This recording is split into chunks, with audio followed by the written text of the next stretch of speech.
আমাদের কেউ কথা বলবে না, কেউ নয়। আমাদের বিদ্যালয়ের 125তম বর্ষপূর্তি উৎসব চলছে, তোমরা জানো।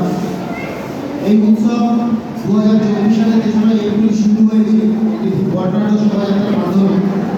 তারপর আমরা ধাপে ধাপে আমাদের এই বর্ষপূর্তি উৎসব আমরা বিভিন্ন পর্যায়ে বিভিন্নভাবে সেটা আমরা অনুষ্ঠানের মধ্যে দিয়ে সেটা পালন করে আসছি। এবং আমাদের এই উৎসবে যে শেষ পর্যায়ে এখন চলছে, আগামী 3রা এবং 4রা অক্টোবর 2024, অর্থাৎ এই মাসে, এটা সেপ্টেম্বর মাসের আজকে 30 তারিখ, আগামী 3 তারিখ এবং 4 তারিখ বৃহস্পতি এবং শুক্রবার আমাদের স্টেজ প্রোগ্রাম, সাংস্কৃতিক অনুষ্ঠান এবং বিজ্ঞান ও হস্ত শিল্পের প্রদর্শনীর মাধ্যমে আমাদের প্রোগ্রাম শেষ হবে। তো আজকে আমাদের এই যে বর্ষপূর্তি উৎসবের একটি বিশেষ প্রোগ্রাম আছে এবং আগামীকালও একটি বিশেষ প্রোগ্রাম আছে। আজকে যে প্রোগ্রামটি আছে সেটি হচ্ছে বিতর্ক। বিভিন্ন সামাজিক ঘটনা ঘটনায় যে সমাজ ব্যবস্থা চলছে, সেই সমাজ ব্যবস্থা আমরা প্রত্যেকেই সমাজের বাতাসে ডুবে আছি। আমরা যারা ছাত্ররা এখানে আছি, এই ছাত্ররা আগামী দিনে রাষ্ট্রশক্তি, যুব শক্তি, ভবিষ্যৎ শক্তি। কারণ আমাদের শিক্ষা সচেতনতা না থাকলে পরে আমরা রাষ্ট্র ব্যবস্থা সঠিকভাবে বুঝতে পারব না এবং রাষ্ট্র ব্যবস্থার হাত ধরার দায়িত্ব আমাদের। ঠিক এরকম একটি আমরা সবাই মিলে বিদ্যালয়ে যারা শিক্ষক মহাশয়রা আছে, আমরা সবাই মিলে ঠিক করেছি একটি বিতর্ক সভা হবে। এই বিতর্ক সভাতে বিদ্যালয়ে ছেলেরা অংশগ্রহণ করবে, 5 জন করে অংশগ্রহণ করবে। এই বিতর্ক বিষয়বস্তু হচ্ছে শিক্ষা, স্বাস্থ্য, সংস্কৃতি, অর্থনৈতিক বৃদ্ধি। এর পক্ষে যারা বলবে তারা আমার বাম দিকে বসে আছে এবং বিপক্ষে যারা বলবে তারা ডান দিকে বসে আছে। সুতরাং একটি মনোগ্রাহী পরিবেশে একটি সুন্দর বিতর্ক সভা শুরু হবে। যারা অডিয়েন্স আছে তারা কিন্তু কেউ কথা বলবে না, এবং যারা এখানে পার্টিসিপেট করবে তাদের উদ্দেশ্যে বলা, সবাই মন দিয়ে শোনো। যারা পার্টিসিপেট করবে তারা নিজেদের মধ্যে কেউ কথা বলবে না। যখন যারা নাম আসবে তারা এক এক করে বলতে শুরু করবে এবং যদি কোনো কথা কেউ বিতর্ক করছে, কেউ বক্তব্য রাখছে, বক্তব্যের পরিপ্রেক্ষিতে কারণ কোনো বক্তব্য যদি থেকে থাকে তাহলে সেই বক্তব্য কাউন্টার করার জন্য তোমরা সময় পাবে। আমাদের ওপেন একটা ডিবেট হবে। আমরা প্রথম যে রাউন্ড, এখানে আমাদের 2টো রাউন্ড হবে। প্রথম যে রাউন্ড সেটি আমাদের ফ্রি রাউন্ড, সেখানে আমরা প্রত্যেকেই 3 মিনিট করে সময় পাবো। 3 মিনিট করে বলবে, 3 মিনিট করে বলার পরে তারপরে আমাদের ওপেন ডিবেট হবে। এটা আমাদের রাখতে হবে। এবারে মনে করো কেউ প্রথমে যে বলছে তার পরবর্তীকালে আরও যারা বলছে তারা প্রত্যেকে কিন্তু সেগুলি নোট করবে। কে কী বলছে সেগুলি নোট করবে। সেই কারণ যদি কিছু বলার থাকে সেগুলো ওপেন ডিবেটে বলবে। আমি একটু বলে দিই, আমাদের এই বিতর্ক শিক্ষা, স্বাস্থ্য, সংস্কৃতি, অর্থনৈতিক বৃদ্ধি, এর পক্ষে যারা বলবে, মানে এদিকে যারা আছে তারা একটু দাঁড়াবে, সবাই দেখবে।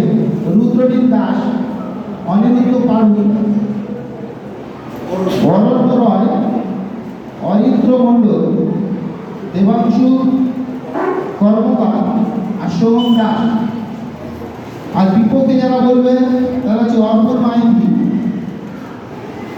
রঘুনাথ রয়, রৌনিক, সপ্তর্ষি দাস, প্লাবন রয়, অভির বাড়ু।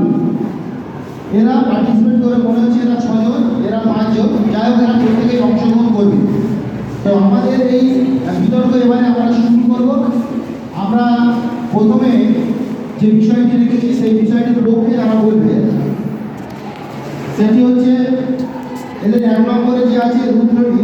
বিতর্কের সময় হচ্ছে 3 মিনিট। যারা অডিয়েন্স তারা বিষয়টা ভালো করে শুনবে। মনোগ্রাহী বিষয় একটি আছে, আমাদের বাস্তব সমাজ ব্যবস্থার সাথে বিষয়টি যুক্ত আছে। তোমরা এখান থেকে অনেক কিছু শিখতে পারো। এরা অনেক কদিন ধরে পড়াশোনা করেছে এবং ভবিষ্যতে তোমরা আশা করছি এরকম ডিবেটে অংশগ্রহণ করবে। তো যাই হোক, আজকের এই বিচারকের মানে দায়িত্বে যারা আছেন আমাদের মাননীয় প্রধান শিক্ষক মহাশয় এবং আমাদের অভিভাবক, প্রত্যেকেই তোমরা চেনো। স্যারদেরকে আমরা অনুরোধ করছি, আপনারা দেখবেন এখান থেকে দুই পক্ষ থেকে কারা কত ভালোটা বলতে পারছে আপনারা একটু নোট করবেন, ঠিক আছে? তো আমি প্রথমে ডেকে নেব রুদ্রনীল দাস, শিক্ষা স্বাস্থ্য সংস্কৃতি অর্থনৈতিক বিক্রি এর পক্ষে রুদ্রনীল দাস প্রথম বক্তব্য রাখবেন।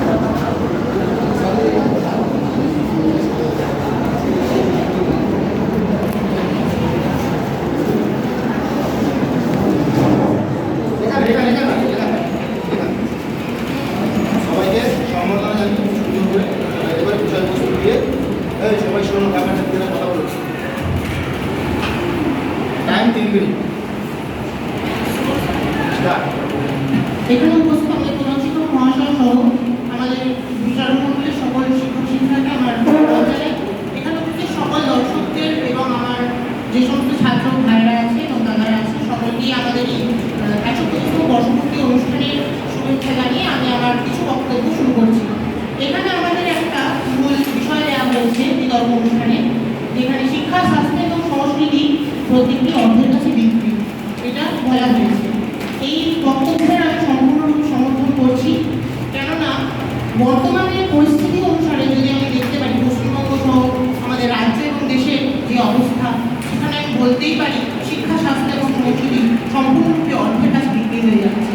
বর্তমান জীবনে চলার পথে অর্থ এমন একটি দরকারি জিনিস যার মাধ্যমে মানুষ তার যে চাহিদা সম্পূর্ণ আকাঙ্ক্ষা পূরণ করতে পারে, কিন্তু যখন এই অর্থের চাহিদা একটা জঘন্য জায়গায় চলে যায় তখনই এই শিক্ষা স্বাস্থ্য এবং সংস্কৃতি সকলেই প্রায় বিক্রি হয়ে যায়।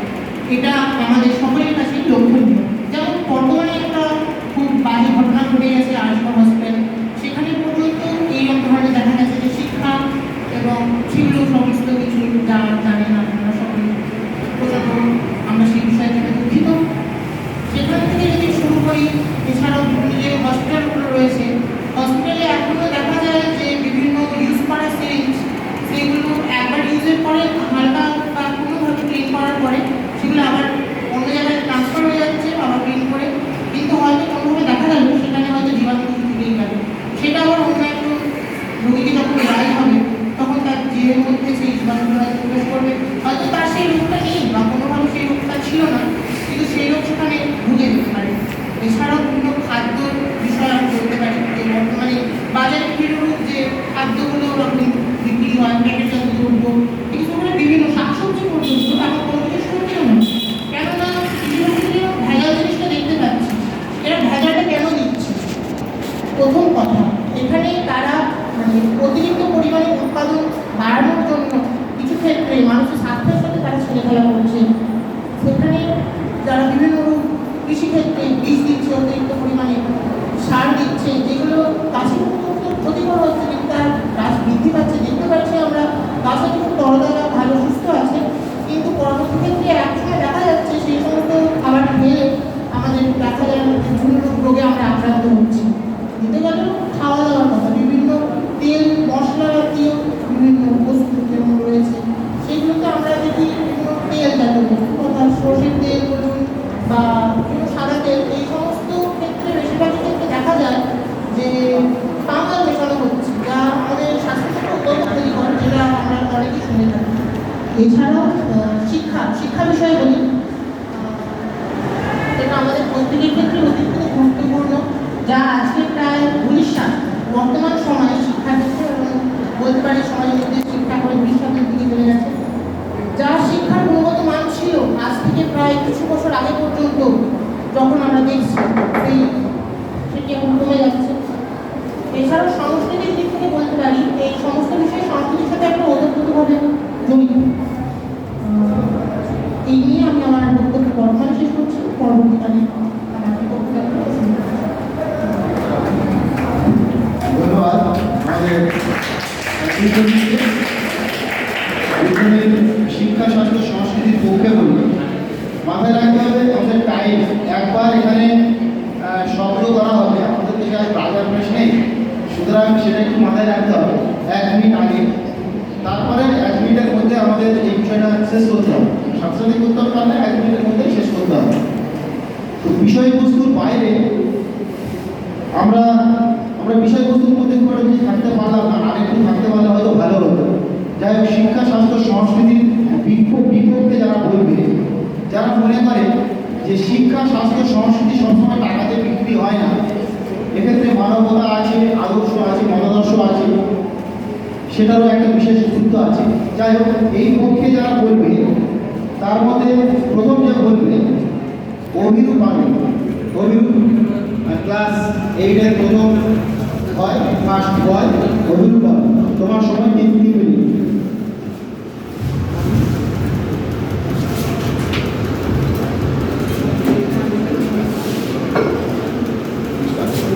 উপস্থিত বিচারক মণ্ডলী, বিপক্ষ এবং আমার সতীর্থ এবং আমার সঙ্গে সমস্ত দর্শকদেরকে সম্মান এবং শারদীয় বিজয়ের শুভেচ্ছা জানাই। আমি আমার বক্তব্য শুরু করছি। আমাদের আজকের এই বক্তব্যের বিষয়বস্তু হচ্ছে শিক্ষা স্বাস্থ্য সংস্কৃতি অর্থনীতি। পুরাণ অর্থাৎ মাইথোলজি অনুসারে ভূমিকম্পের মতবাদ ছিল যে গণেশ যখন মাথা নাড়ে তখন পৃথিবী নড়ে ভূমি। বর্তমানে আমরা জানি যে পৃথিবীতে কতগুলো টেকটনিক প্লেটের উপর আছে, সেগুলো নড়ে ভূমিকম্প। কিন্তু এক্ষেত্রে আমরা যদি মাইথোলজিক দিকে দেখি, মানে আমাদের পক্ষের অর্থের পক্ষে যারা কথা বলছে তাদের মধ্যে এই গণেশ হচ্ছে অর্থাৎ অর্থ মাথা নাড়লে তবে নাকি সব কিছু চলে। তাদের মধ্যে কথায় আমাদের যুক্তি আছে অবশ্যই যে অর্থ দ্বারা অবশ্যই চলবে না, কিন্তু সত্যি কথা বলতে গেলে অর্থ সব কিছু বিক্রি হবে না। শিক্ষার কথা বলি, এখানে শিক্ষা মানে কিন্তু শুধু পুঁথিগত বিদ্যার কথাই বলা হচ্ছে। শিক্ষা মানে হচ্ছে একজন স্টুডেন্ট কীভাবে দেহ মনে এবং সম্পূর্ণরূপে চেতনায় পূর্ণ বিকাশিত হয়, এবং সেটা কিন্তু অর্থনীতি জেনে গেছে, কারণ দেহ এবং মনের চেতনা এই অর্থনীতি সম্পর্কে। আপনি অনেক বড় লোকও দেখতে পারেন যারা জালিয়াতিতে জড়িয়ে পড়েছে, এদের কিন্তু অর্থ দিয়ে কোটি কোটি টাকা বড় বড় স্কুলে প্রাইভেট ফাউন্ডেশনে ভর্তি করানো হচ্ছে, তাও এদের মধ্যে সম্পূর্ণ শিক্ষা বিকাশ হয়নি। আবার অন্যদিকে এখনকার যে সরকারি স্কুলগুলো দেখতে গেলে যেগুলো প্রায় অবৈতনিক বা খুব সামান্য ফি নিয়ে পড়াচ্ছে, সেখান থেকে উঠে আসছে বিভিন্ন রকমের লয়ার্স, ডক্টরস, টিচার, অবভিয়াসলি। এবং যদিও বলতে গেলে যে টিচারদেরকে সরকার ফিস দিচ্ছেন আমাদের পড়াবার জন্য, কিন্তু এটা কেবলমাত্র সম্মানই, ওই জন্য বেকারকে উপকারের সম্মানই কি বলো, এটা খালি ওনাদেরকে সম্মান প্রদানের জন্য। দ্বিতীয়ত যদি বলতে চাই স্বাস্থ্য, অর্থাৎ কিনা ভেজালের কথা বলতে গেলে সত্যিই বর্তমানে বাজার ভেজালে ছেয়ে গেছে, কিন্তু স্বাস্থ্যের কোনো কেনা যায় না। কারণ স্বাস্থ্য হচ্ছে মানুষের শরীর এবং মনে সম্পূর্ণরূপে সুস্থ এবং পূর্ণতার এক প্রকার অবস্থা, যেটাকে মানে গিয়ে কেনা। তার কারণ স্বাস্থ্যের জন্য মনেরও শান্তি নেই, কারণ যদি কারোর মন খারাপ থাকে তাহলে দৈহিক স্বাস্থ্যেরও অবনতি হবে অবশ্যই। হাই টেনশনের কারণে কিন্তু ক্যান্সার, হার্ট অ্যাটাক, বড় বড় রোগগুলো হবে এই, এবং মনের শান্তির কোনো পয়সা দিয়ে কেনা যায় না এই কারণে অবভিয়াসলি। আর সংস্কৃতি গোটা সমাজকে তৈরি করেছে। এছাড়াও যদি আমি বলি তাহলে শিক্ষা স্বাস্থ্য সংস্কৃতি সেবক হচ্ছে, তার কারণ অর্থ দিয়ে পৃথিবীকে কেন হচ্ছে তা না, এদের দুজনের সেবক হিসেবে অর্থকে বিনিময়ের মাধ্যমে ব্যবহার করা হচ্ছে। আমি এই পর্যন্ত বলেই আমার বক্তব্য রাখছি।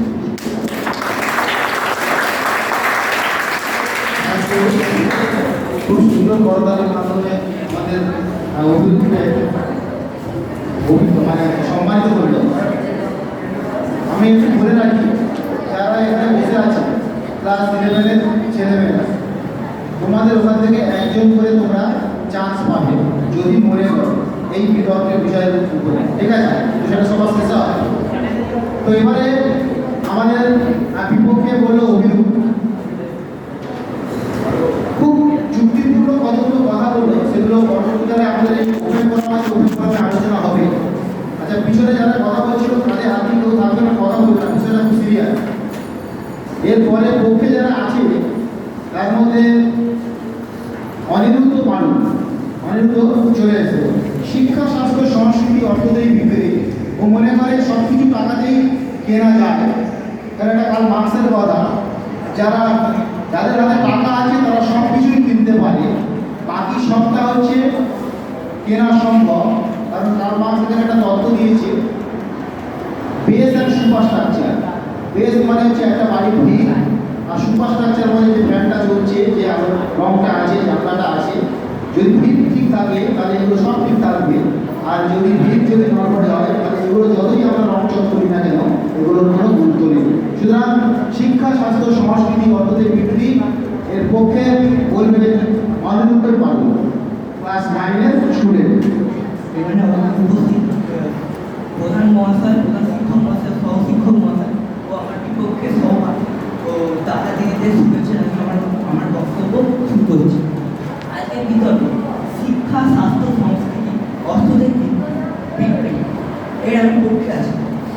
কারণ আমার বন্ধু হয়েছে, ভাই হয়, যে ওইটুকু বলে গেল যে এখানে যে ভেজাল জিনিসপত্র উঠছে, ভেজাল জিনিসপত্র খেলে তো মানুষ আপনি স্বাস্থ্য খারাপ হয়ে যাবে। বলে গেলে ভেজাল জিনিস স্বাস্থ্য তৈরি করতে গেলে আগে স্বাস্থ্যকর খাবার খেতে হবে, আর সেই স্বাস্থ্যকর খাবার না খেলে কি করে মানুষ স্বাস্থ্য তৈরি হবে মানুষ, এই কথাটা। আর শিক্ষার বিষয়ে এলে শিক্ষার হিসাবে বলা যায় যে এখন চুরি হচ্ছে, শিক্ষার নামে চুরি হচ্ছে। শিক্ষকেরা টাকা দিয়ে শিক্ষকতা অর্জন করছে, আর যারা প্রকৃত শিক্ষক তারা পরীক্ষা দিয়ে বসে আছে বাড়িতে, তারা পরীক্ষা দিয়ে বসে আছে। আর হসপিটালের কথা বলতে গেলে বিভিন্ন সরকারি হসপিটালের কথা বলতে গেলে বিভিন্ন সরকারি হসপিটালে বিভিন্ন নাম লেখালে তার কিছুদিন মানে অনেক লেটে তার ফল আসে, অর্থাৎ কোনো পরীক্ষা করালে, স্বাস্থ্যের পক্ষে কোনো পরীক্ষা করালে অনেক লেটে তার ফল আসছে, ততদিনে মানুষটা মারা যাচ্ছে। এতেও দুর্নীতি হচ্ছে, এটাই বলবো আমি বক্তব্য শেষ।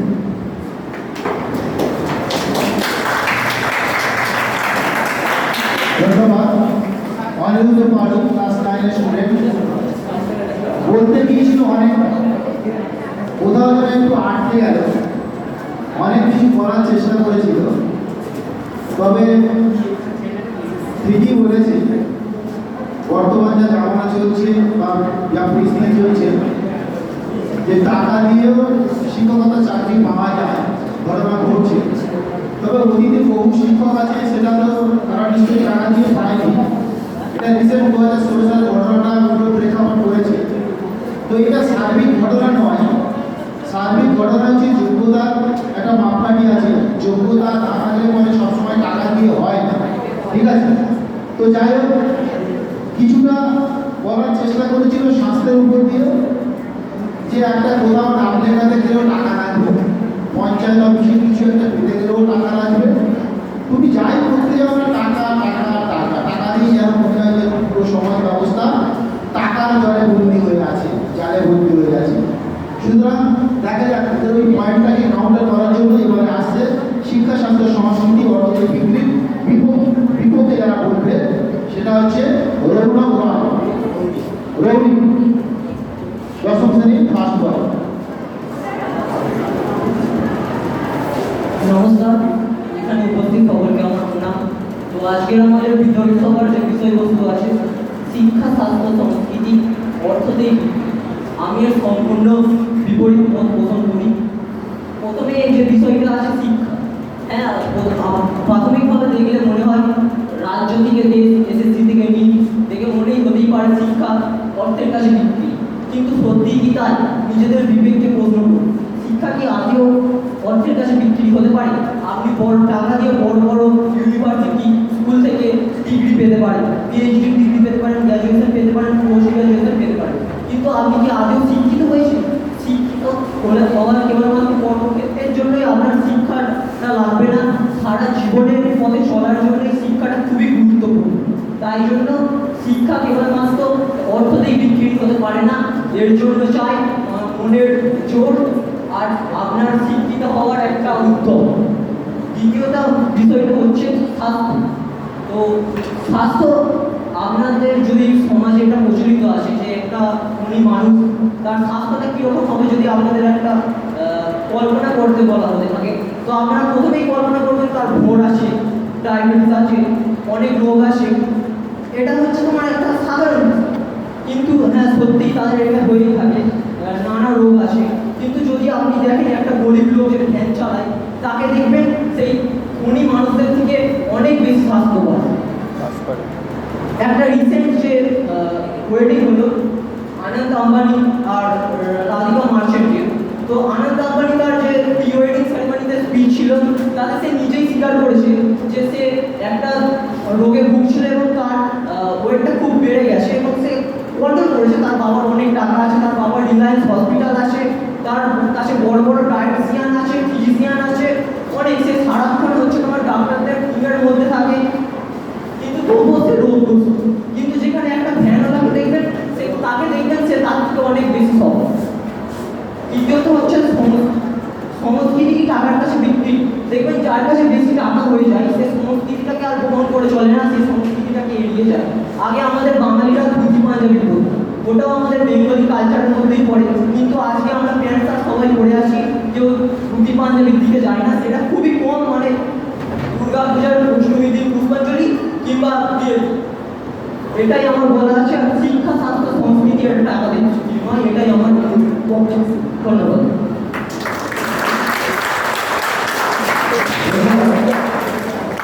অনেকগুলো কথা বললো আমাদের রৌনিক রয়, অনেকগুলো গুরুত্বপূর্ণ বিষয় যে আমাদের সংস্কৃতি সবসময়ের জন্য কারণ যদি মনে হয় যে টাকা দিয়ে বিক্রি হয়েছে, সে আদৌ কিন্তু সংস্কৃতিমান লোক নয়। যারা সংস্কৃতিমান লোক তারা কিন্তু টাকার কাছে বিক্রি হয় না, তারা আমাদের দেশীয় যে কালচার, দেশীয় যে সংস্কৃতি সেটাকেই সম্মান এখন পর্যন্ত করে। এবং শিক্ষা ক্ষেত্রে যে গবেষণা ব্যাপারগুলি আছে, যেগুলো বললো আর কি ডিগ্রি পাবে, সেগুলো কিন্তু সবসময় টাকা দিয়েও হয় না। কারণ সেখানে যোগ্যতার একটা মাপকাঠি নির্ণয় করা হয়। যদি টাকা দিয়েই সব হতো তাহলে বহু মানুষের টাকা আছে, ওই যে সেই টাকা দিয়ে সেই ডিগ্রিটা নিয়ে নিতে পারত। কিন্তু এটাকে অস্বীকার করা একদম যাবে না যে টাকা দিয়ে সব বিক্রি হয়, এটা বলাও যাবে না। টাকা দিয়েও হচ্ছে, এটা কিন্তু মাথায় রাখতে হবে।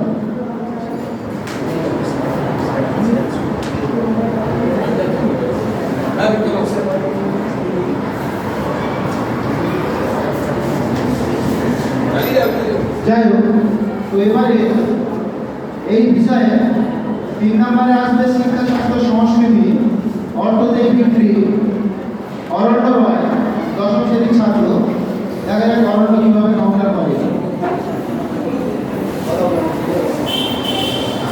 নমস্কার।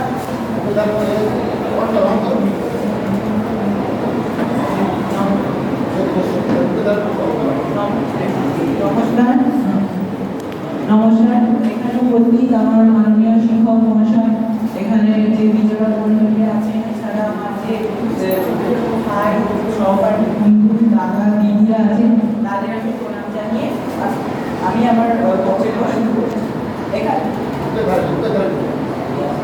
এখানে আমাদের শিক্ষক মহাশয় একটি টপিক তুলে দিয়েছেন, শিক্ষা, স্বাস্থ্য, সংস্কৃতির আওয়াজ। শিক্ষা, স্বাস্থ্য, সংস্কৃতি, এই যে বিষয়টি আছে এটাকে আমি ব্যক্তিগত এই বিষয়ে সমর্থন। কারণ আজকাল প্রথমেই আমরা শিক্ষার বিষয়ে আসি। শিক্ষা হচ্ছে একটা মানুষের যে বড় হওয়ার যে সহায়ক, সেই শিক্ষার মাধ্যমে তাদের মনেরটা তৈরি হয় বড় মানুষ হওয়ার। কিন্তু আজকে এই দিনটাই সমাজে অবহেলিত হয়েছে। আজকে যে বর্তমানে বিভিন্ন বেসরকারি স্কুলগুলি চালু হয়েছে, সেখানে আমাদের যে সরকারি অর্থাৎ যে বিভিন্ন বিনামূল্যে বিদ্যালয়গুলিতে সেখানে বেশি সুযোগ সুবিধা দেওয়া হয়। সেখানে হচ্ছে যে পড়াশোনার পাশাপাশি বিভিন্ন যে এক্সট্রা যে ক্রিয়াকলাপ সেগুলোর উপর জোর দেওয়া হয়, যে এইগুলো আমাদের সরকারি স্কুলে যেগুলো দেওয়া হয় না। এবং এগুলির মাধ্যমে এই যে বেসরকারি স্কুলে যে ছাত্রছাত্রী এই সুযোগ সুবিধাগুলো পেয়ে থাকে, সেগুলির মাধ্যমে তারা যে পরবর্তীকালে পড়াশোনা ছাড়াও আরও অন্য কিছু বিষয়ের উপর নিয়ে তাদের যে কেরিয়ার সেটাকে গড়ে তুলতে পারে। কিন্তু আমাদের যে যদিও বা অনেক ক্ষেত্রে ধরা যায় যে সরকারি স্কুলে ভালো করে পড়ানো হয় না। হ্যাঁ, অবশ্যই হয়তো পড়ানো হয়, কিন্তু একটা সরকারি স্কুলের টিচারের ছেলে বা মেয়ে তো খুব কম সরকারি স্কুলে পড়ে, তারা তো বিভিন্ন বড় বড় নামি দামি স্কুলে পড়ে। তাহলে এই বিষয়টা তো ধরাই যায় যে শিক্ষা সবসময় টাকার দ্বারাই বিক্রি হয়। এরপরে আসা যাক দ্বিতীয় টপিক, স্বাস্থ্য। আচ্ছা, স্বাস্থ্য মানে হচ্ছে আমাদের যে দেহ, এটা আমরা বলতেই পারি হেলথ ইজ ওয়েলথ, মানে আমাদের স্বাস্থ্যই হলো সম্পদ। কিন্তু এই সম্পদটাই তো বিক্রি হয়ে যাচ্ছে। বহুত এখন খবরের কাগজে বা নিউজ চ্যানেলে দেখাই যাচ্ছে যে বহু নারীদের পাচার করে দেওয়া হচ্ছে কিছু অর্থের বিনিময়ে। তারপরে হচ্ছে কিছু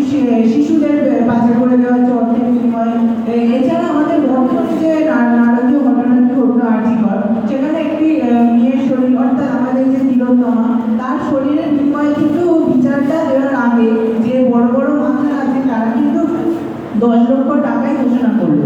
যদিও সেটা গ্রহণ করা হয়নি, কিন্তু তাও প্রাথমিকভাবে কিন্তু স্বাস্থ্যটাকে অর্থের বিনিময়ে তো বিক্রি করে দেওয়া হচ্ছে।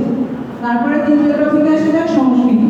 সংস্কৃতি মানে যে নাচ গান, এগুলোকে আমরা প্রাথমিকভাবে ধরতেই পারি।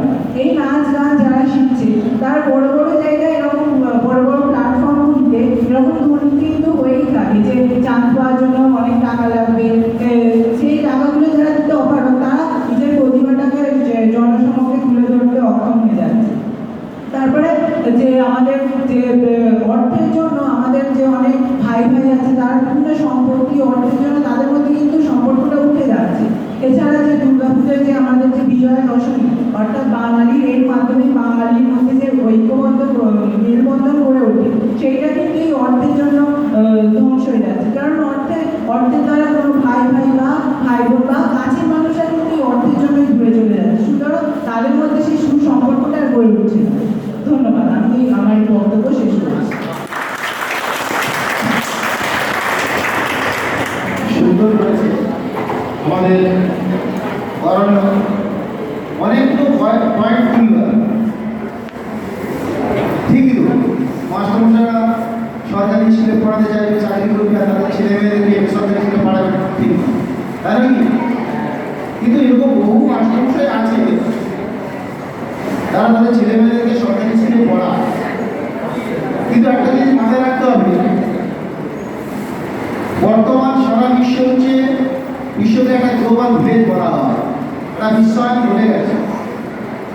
এবং আমাদের দেশ ভারতবর্ষ 90-এর দশকে, তখন দেশের অর্থমন্ত্রী ছিলেন মাননীয় ডক্টর মনমোহন সিং।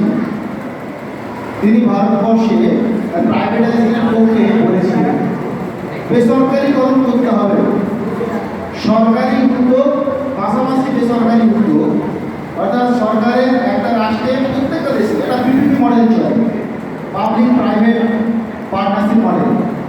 এই পিপিপি মডেলে দুটো জিনিস খোলা থাকবে, প্রত্যেকে তার সামর্থ্য অনুযায়ী সেখানে পড়াবে, এবং যার সামর্থ্য আছে দেখবে যে বহু, আমি কাউকে কোনো পেশাকে অপমান করে বলছি না, বহু ভেড়াওয়ালা আছে, বহু অটোওয়ালা আছে, অটো রিক্সা চালায়, তাদের ছেলেরাও প্রাইভেট স্কুলে যাচ্ছে। আবার তাদের ছেলেরা, তাদের বাড়ির ছেলেরাও সরকারি স্কুলে আসছে। আবার সরকারি স্কুলে পড়ানো মাস্টারমশাইদের ছেলেরাও প্রাইভেট স্কুলে যাচ্ছে। আবার সরকারি স্কুলে মাস্টারমশাইদের ছেলেরাও এই স্কুল থেকেই, সরকারি স্কুল থেকেই পড়াশোনা করছে। সুতরাং চয়েস আমাদের প্রত্যেকের, কারণ মার্কেটটা ওপেন মার্কেটে প্রত্যেকের চয়েস থাকবে। কারণ আমরা মানুষ হিসেবে আমাদের চয়েসকে একটা নির্দিষ্ট পরিষেবার মধ্যে রেখে দিলে ঠিক হবে না, তাহলে সেটা একটা পরাধীনতার একটা মানদণ্ড বলা যেতে পারে। সুতরাং চয়েস আমাদের প্রত্যেকের পক্ষে বিপক্ষে দুদিকে যুক্তি থাকবে। এরপরে শিক্ষা, স্বাস্থ্য, সংস্কৃতি, অর্থনৈতিক বিক্রি, এটা যারা মনে করে না, অর্থাৎ বিপক্ষে বলবে প্লাবন রায়, 10ম শ্রেণীর সেকেন্ড ওয়ার্ড।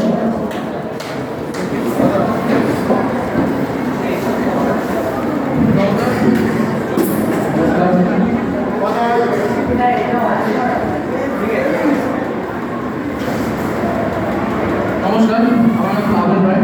আমি এই বিচারমণ্ডলীকে সম্মান জানিয়ে আমার বক্তব্য শুরু করছি। আজকের টপিক হচ্ছে শিক্ষা, স্বাস্থ্য, সংস্কৃতি। এটা টাকাতে বিষয়। এর অর্থ হলো যে টাকা ছাড়া শিক্ষা, স্বাস্থ্য এবং সংস্কৃতি কোনোটাই আমরা অ্যাচিভ করতে পারি না বর্তমান যুগে। কিন্তু আমি এর বিপক্ষে রয়েছি, কারণ শিক্ষাটা কি? অ্যালবার্ট আইনস্টাইন, যিনি জেনারেল রিলেটিভিটি অফ থিওরি দিয়েছেন, স্পেস, কার্ভেচার, টাইমের উল্লেখ করেছেন, তিনি বলেছেন, তার একটা ফেমাস কোট রয়েছে, যেটা হলো education is not only about learning facts, it is about how you think. অর্থাৎ তিনি বলতে চেয়েছেন যে শিক্ষা হলো সেটা নয়, শিক্ষা হলো শিক্ষা কেবলমাত্র বইয়ে বা কোনো আজকালকার যে মোবাইল বা যে আধুনিক টেকনোলজিগুলো রয়েছে তাতে যে তথ্যগুলো রয়েছে সেগুলোকে মাথায় করা, সেটা কিন্তু আসল শিক্ষা নয়। একটা ফোন আমাদের মাথার থেকে অনেক বেশি পরিমাণে তথ্য তার কাছে জমিয়ে রাখতে পারে, এবং আমরা সবাই জানি যে আমাদের ব্রেন সেটা কখনোই পারবে না। একটা ডিজিটাল মোবাইল সেটা যতটা তথ্য তার কাছে রাখতে পারবে, আমাদের ব্রেন ততটা কেপেবল নয় সেই তথ্য পরিমাণটা সংগ্রহ করার জন্য। শিক্ষা হলো সেটা নয় যে তথ্য সংগ্রহ,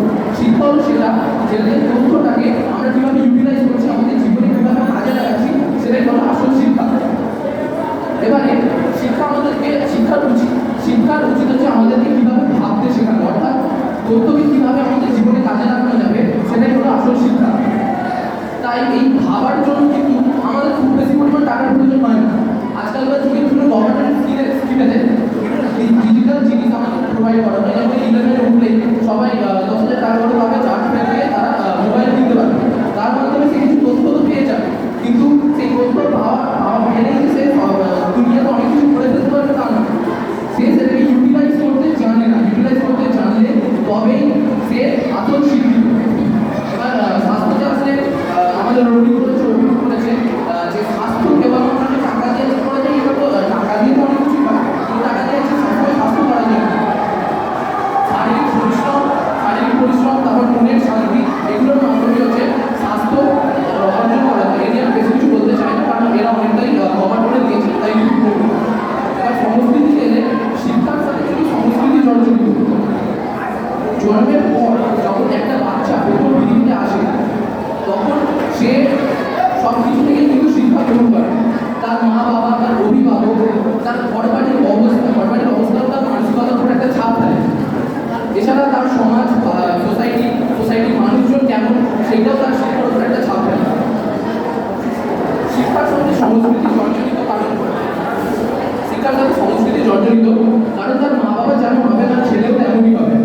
একজন ছেলে যে খুবই ভদ্র, যে